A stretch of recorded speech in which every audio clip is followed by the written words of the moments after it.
ओम श्री गणेशाय नमः। जय श्री हरिविष्णु भगवान। जय महालक्ष्मी माता। स्कंद पुराण के वैष्णव खंड के वैशाख मास महात्म्य का तीसरा अध्याय, धर्मार्थ दान जारी। पिछले अध्याय में भोजन, पानी, आश्रय और अन्य सुविधाओं के दान की पुण्य प्रकृति पर चर्चा की गई थी, जो वैशाख की भीषण गर्मी से राहत दिलाते हैं। इस अध्याय में खाट, पलंग, चटाई, कंबल और अन्य चीज़ों के दान के महत्व का वर्णन किया गया है, जो वैशाख की गर्मी के प्रभाव को कम करने में मदद करते हैं। श्री नारद जी ने कहा, यदि कोई व्यक्ति किसी श्रेष्ठ ब्राह्मण को चारपाई दे दे, जिस पर वह सुखपूर्वक लेटकर शीतल वायु का आनंद लेट सके, तो उस व्यक्ति के शरीर की सभी व्याधियां दूर हो जाती हैं, जो धर्म प्राप्ति का साधन है। इसे देने से वह सभी कष्टों से मुक्त हो जाता है और पापों से मुक्त हो जाता है। वह अखंड आनंद की स्थिति को प्राप्त करता है, जिसे प्राप्त करना योगियों के लिए भी बहुत कठिन है। हे मनुष्यों, वैशाख मास में सूर्य की गर्मी से थके हुए और व्याकुल ब्राह्मणों को थकावट दूर करने वाला उत्तम शयन उपवास देकर मनुष्य संसार में जन्म, मृत्यु, बुढ़ापे आदि से कभी भी दुर्बल नहीं होता। हे राजन, यदि कोई ब्राह्मण खाट स्वीकार कर ले और जीवन भर उस पर लेटे, तो दानकर्ता के जाने अनजाने किए गए सभी पाप अग्नि में पड़े कपूर के समान नष्ट हो जाते हैं। यदि ब्राह्मण उस पर लेटे, तो वह मनुष्य निश्चय ही ब्रह्मलीन हो जाता है। यदि कोई व्यक्ति हरि को प्रिय वैशाख मास में अन्न वस्त्र दान करता है, तो वह उसी जन्म में सभी प्रकार के सांसारिक सुखों से संपन्न हो जाता है। वह अपने परिवार सहित निश्चित रूप से रोग आदि से मुक्त रहता है। उसे दीर्घायु, उत्तम स्वास्थ्य, यश और बल की प्राप्ति होती है। 100 पीढ़ियों तक उसके परिवार में कोई अधर्मी व्यक्ति जन्म नहीं लेता। वह सभी सांसारिक सुखों को भोग कर ही मरता है। सभी पापों से मुक्त होकर मोक्ष प्राप्त करता है। यदि कोई व्यक्ति वेदों के पारंगत किसी श्रेष्ठ ब्राह्मण को ऐसा तकिया दे, जिसके बिना कोई भी व्यक्ति कहीं भी सुखपूर्वक नहीं सो सकता, तो वह सबका पालनहार बनकर पृथ्वी पर राज्य भोगेगा। वह बार बार सभी सुखों का भोग करेगा और सदाचार में लीन रहेगा। हे राजन, वह 7 जन्मों तक सर्व विजयी रहेगा। तत्पश्चात वह 7 पीढ़ियों तक अपने परिवार के सदस्यों के साथ ब्रह्मा के लोक में जाने के योग्य हो जाता है। यदि कोई व्यक्ति घास की चटाई या किसी अन्य प्रकार की चटाई देता है, तो भगवान विष्णु स्वयं उस पर लेट जाते हैं। परमेश्वर वहीं रहते हैं। जिस प्रकार पानी में भीगा हुआ ऊन पानी से नहीं टूटता या उखड़ता नहीं, उसी प्रकार सांसारिक संसार में रहने वाला व्यक्ति भी सांसारिक जीवन से नहीं बंधता। चटाई देने वाला व्यक्ति उस पर बैठकर या लेटकर हर तरह से सुखी रहता है। यदि कोई व्यक्ति किसी को आश्रय दे, जैसे कि सराय और लेटने के लिए चटाई और कंबल दे, तो वह इतने से ही मुक्त हो जाता है। इस संबंध में कोई संदेह करने की आवश्यकता नहीं है। नींद से दुख दूर होता है, नींद से थकान दूर होती है। चटाई पर लेटे हुए व्यक्ति की नींद अवश्य ही अच्छी और सुखद होती है। हे राजन, जो मनुष्य बसंत ऋतु के आगमन पर वैशाख मास में कंबल दान करता है, वह अकाल मृत्यु से मुक्त हो जाता है तथा 100 वर्ष तक जीवित रहता है। जो मनुष्य गर्मी से पीड़ित किसी अच्छे ब्राह्मण को उत्तम वस्त्र देता है, वह पूर्ण आयु तथा परलोक में परम गति को प्राप्त करता है। ब्राह्मण को आंतरिक ताप दूर करने वाला उत्तम कपूर देने से मनुष्य मोक्ष प्राप्त करता है। उसके सभी दुख दूर हो जाते हैं। जो ब्राह्मण को फूल और केसर देता है, वह सम्राट बनता है। ऐसा शासक जो सभी लोगों को जीत लेगा। वह पुत्र, पौत्र आदि के साथ समस्त सांसारिक सुखों का उपभोग करेगा और मोक्ष प्राप्त करेगा। चंदन का लेप त्वचा और हड्डियों की गर्मी और कष्ट को तुरंत दूर कर देता है। इसे चंदन का लेप देने से मनुष्य त्रिविध कष्टों से मुक्त हो जाता है और मोक्ष प्राप्त करता है। हे राजन, जो मनुष्य जल मिलाकर सुगंधित किए हुए औषिर, चाशक और कौशल आदि नाना प्रकार के उबटन देता है, उसे सांसारिक सुखों के भोग में देवताओं की सहायता प्राप्त होती है। उसके पाप नष्ट हो जाएंगे और दुख दूर हो जाएंगे। उसे मोक्ष का परम आनंद प्राप्त होगा।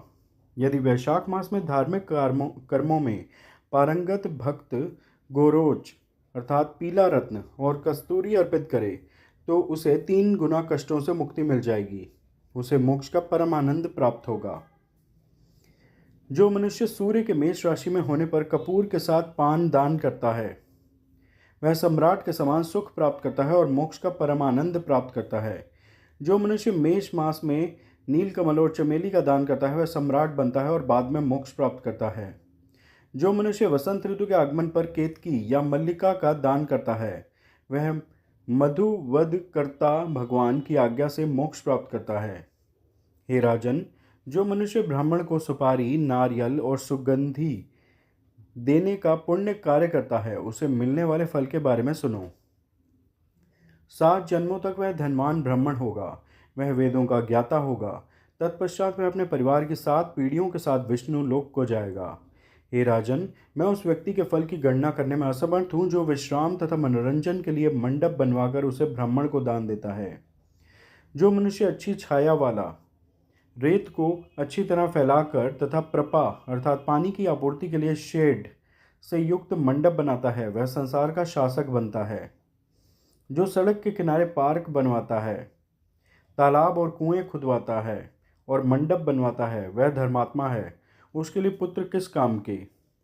संतान 7 प्रकार की बताई गई है: कुआं, सरोवर, उद्यान, मंडप, प्रपा, धार्मिक अनुष्ठान करने वाला तथा पुत्र। इनमें से यदि एक भी न हो तो मनुष्य स्वर्ग नहीं जाता।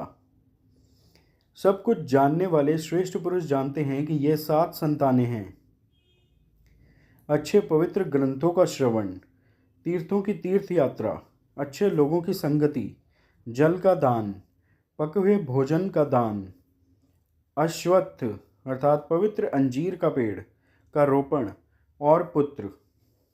संतान के बिना व्यक्ति उच्च लोगों को प्राप्त नहीं कर सकता, चाहे वह सैकड़ों पवित्र अनुष्ठान क्यों न कर ले। इसलिए उसे संतान की तलाश करनी चाहिए। उसे संतानों में से किसी एक को अपनाना चाहिए। पशु, पक्षी, मृग और वृक्षों में से कोई भी आसानी से उच्च लोक में नहीं जाता, फिर मनुष्य से इसकी आशा कैसे की जा सकती है। यदि कोई सुपारी, कपूर और अगरबत्ती के साथ उत्तम पान का पत्ता दान करे तो वह सभी शारीरिक पापों से मुक्त हो जाता है, इसमें कोई संदेह नहीं है। जो व्यक्ति तांबूल उपर्युक्त सभी का संग्रह दान करता है उसे निश्चित रूप से यश, साहस और यश की प्राप्ति होती है। यदि कोई रोगी इसे दान करे तो वह रोग से मुक्त हो जाता है। यदि कोई स्वस्थ व्यक्ति इसे दान करे तो उसे मोक्ष की प्राप्ति होती है। जो मनुष्य वैशाख मास में गर्मी और कष्ट का नाश करने वाली छाछ पिलाता है वह पृथ्वी पर विद्वान और धनवान होता है।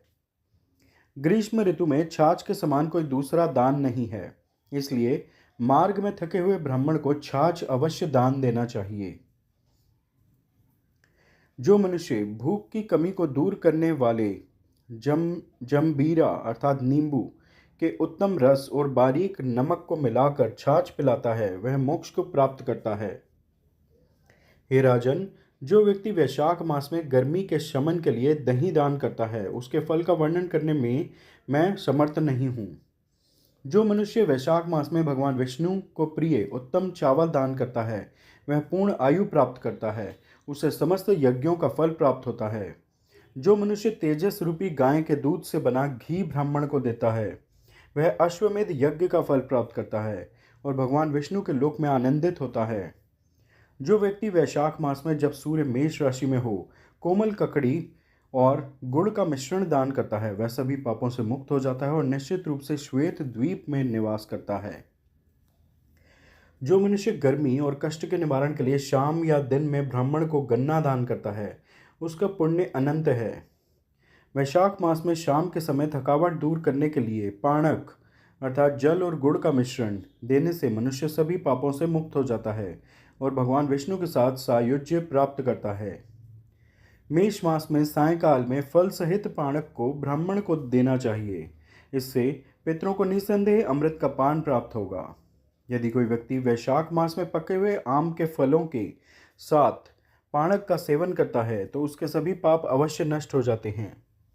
यदि कोई चैत्र मास की अमावस्या के दिन पाणक रस से भरा एक बड़ा बर्तन दान करता है तो निसंदेह उसके द्वारा 100 गया श्राद्ध संपन्न हो जाते हैं।